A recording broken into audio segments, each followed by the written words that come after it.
The plan for more and upgraded parks started in 2016. Whether it was recreational, green space, we recognized that as a growing city, we needed more parks. It came to fruition 2 years later when Cape Coral residents voted on the Go Bonds referendum. We'd have them all done in 3 years for $60 million, and it would be done. It would fund 7 new parks and pay for updates to dozens of existing parks. We went around Cape Coral to check them out. There is work happening at some existing parks. And the city did break ground on new ones last year. Of that $60 million, so far the city has spent just over $9 million. They plan to spend another $17 million on approved projects. The biggest chunk of that $60 million would go to the Cape Coral Yacht Club. But now the price tag for all of those parks is going up. How much more than $60 million are we talking?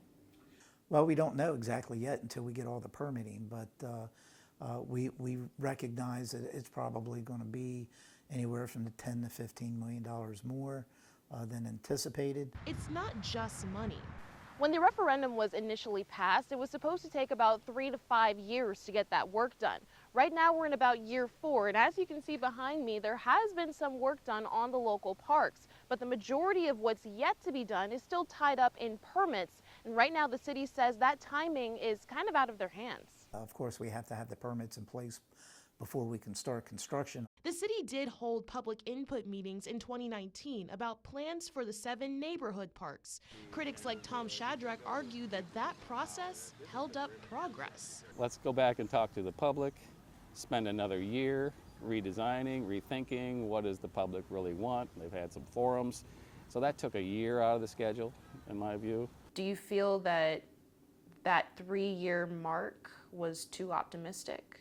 I thought the 3-year timeline was probably a little aggressive, but I thought the 5-year was close to being attainable. Mayor John Gunter says the permit issue is not the only factor. I think some of the things that we didn't surely plan on as a pandemic, I think that really played in to this process. Others say the work should have been done long before COVID-19 became an issue. If they'd have finished everything in 3 years like the plan was, none of that would have been impacted.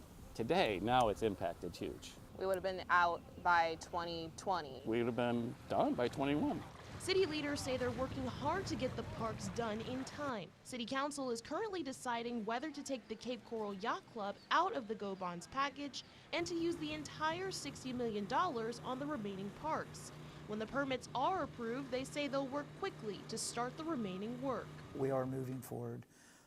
We will get these projects completed in a timely manner. Reporting in Cape Coral for NBC2, I'm Ashley Graham.